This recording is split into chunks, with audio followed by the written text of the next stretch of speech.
None of the kohlrabi because I've just managed to tear the bag and throw them all over the floor. Fortunately, they didn't hit the trays, so we're back to plan A.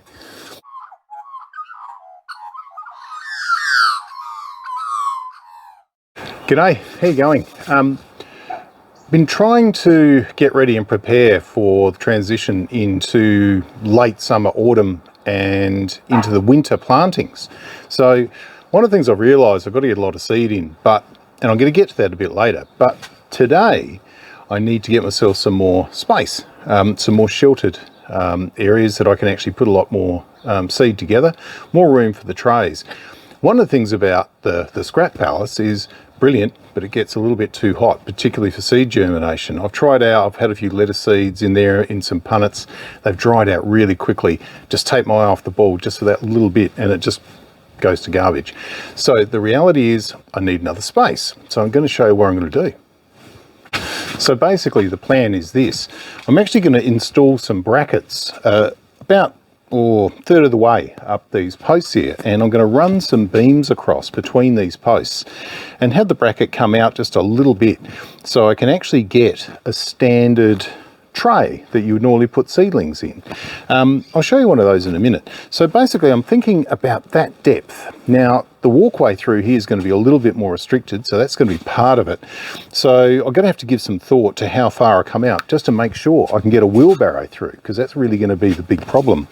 But as you can see, since I took down a lot of other benching here over the years, I used to have an older propagation house where I've now got 2 veggie beds over there near the tool shed. But I want to have a propagation spot and the hothouse adjacent to my potting shed, which is right over here. Put it all in one place, make it a lot easier. So basically you get a sense of the plan. My timber's already cut and ready, and I've already salvaged some brackets out of some of the cat tunnels we use here to keep the cats away from natural wildlife and give them a chance to actually get outside. So I'm going to put it together now and see how we go.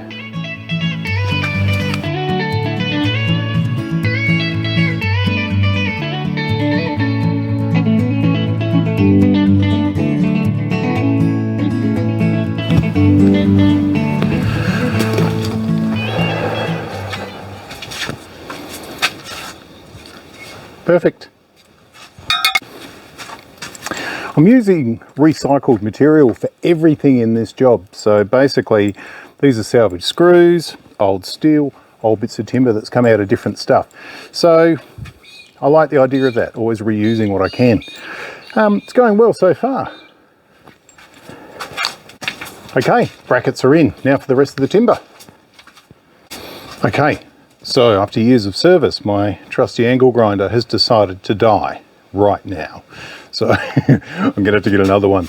But it's okay, it's coming along. So you can get a basic idea what's going to happen. There's going to be the wood frame from the salvage wood.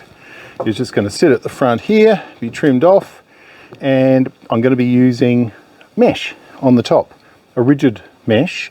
So basically, we'll have that space we need for all those trays. It's going to be great when I can get an angle grinder that works. Anyway, there's always another day. Okay, so through the magic of television, the bench is basically starting to come into shape. It's worked out to be about 45 mil deep, which I'm really happy with. Of course, it's 2.4 meters long. So I've got a bit to do. I've got to screw down the mesh onto the surface. A bit later, I'm going to cut some extra struts and actually put them between the 2 lengths of timber here just to create more support for the mesh generally. The kind of weight I'm putting on here, this basically is sort of 3.5 mil mesh, so I don't think it's going to be too much of a problem. But nonetheless, I'm going to do that. And another thing I'm going to do, looking at the actual span itself, I'm going to see how it goes with the weight first. I've used this kind of shelving before when we've used them in animal enclosures and things like that. But what I'm going to do is potentially put another span strut down just to basically create sort of a bracket to help bear the weight. But as I said, I'm no builder, but I'm happy with it. I've got to trim it off a little bit at the end here with a circular saw. I'll do that later when the weather improves a bit, because we're in Australia, it's February, it should be 35 degrees, and it's 20. and it's been raining again. It's amazing. So anyway, I'm going to get on with it and show you a bit more about what we're doing.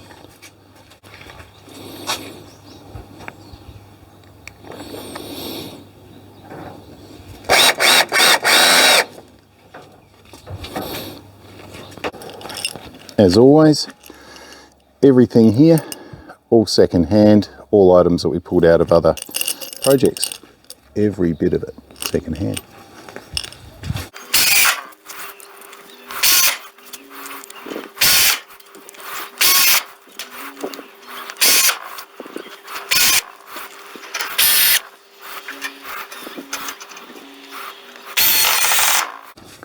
Have told one lie. The only thing I do have to do is, because the sheet of steel mesh that I had here didn't quite wasn't quite long enough for the job that I actually needed, so I've had to cut another section. I'm going to have to join them together using fencing clips. So basically they've got a specialised little spanner. If you've never used them before, they log in like that, they go around the mesh or the wire, you close them like a pincer. I'm done, I'm happy. This is great. So it's time to get some seeds in. Okay, so I'm going to just get these started with a bit of seed raising mix. Doesn't matter if I make a mess, I can sweep it all up later on. Get it all flattened out.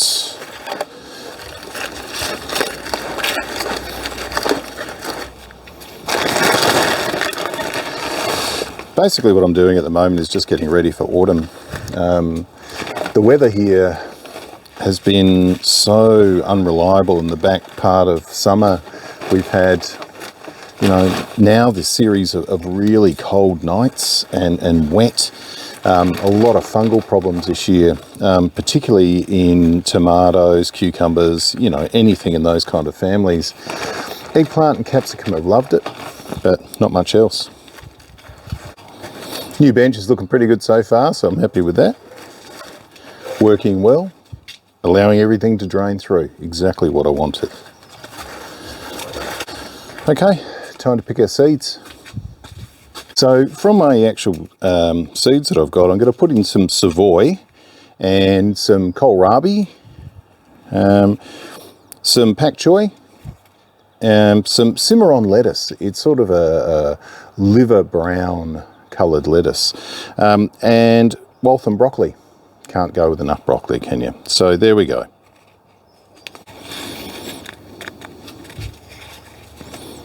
I'm setting up both of these trays exactly the same, and the reason for that is I'm actually going to do a little bit of an experiment about feeding seedlings as you go, sort of to get a sense of what's the value in feeding seedlings progressively as they're growing. We'll see. So that's our Waltham. I've done, what have we got? 4 sub-seed trays, each of the broccoli, 2 seed trays full of Cimarron, 2 4-cell trays of the pak choi. And I'm going to finish with 2 4-cell seed punnets of Savoy. We've got our sort of quirks, haven't we, about how we actually plant our seeds.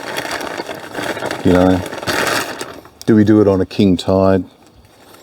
You know, do we do it on them by the moon?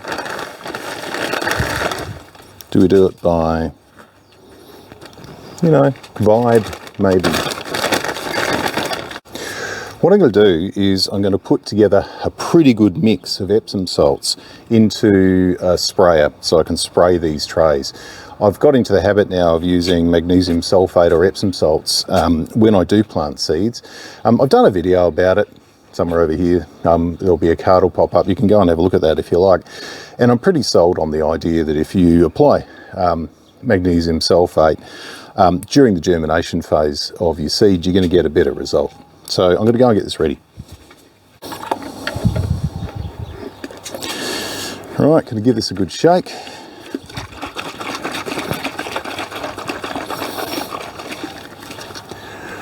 We'll do it.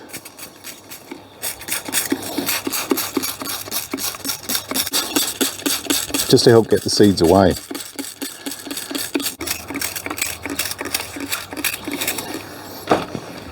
All right, we're done. So, what an achievement. Trays, the bench, my experiment started. That's good. I'm thrilled.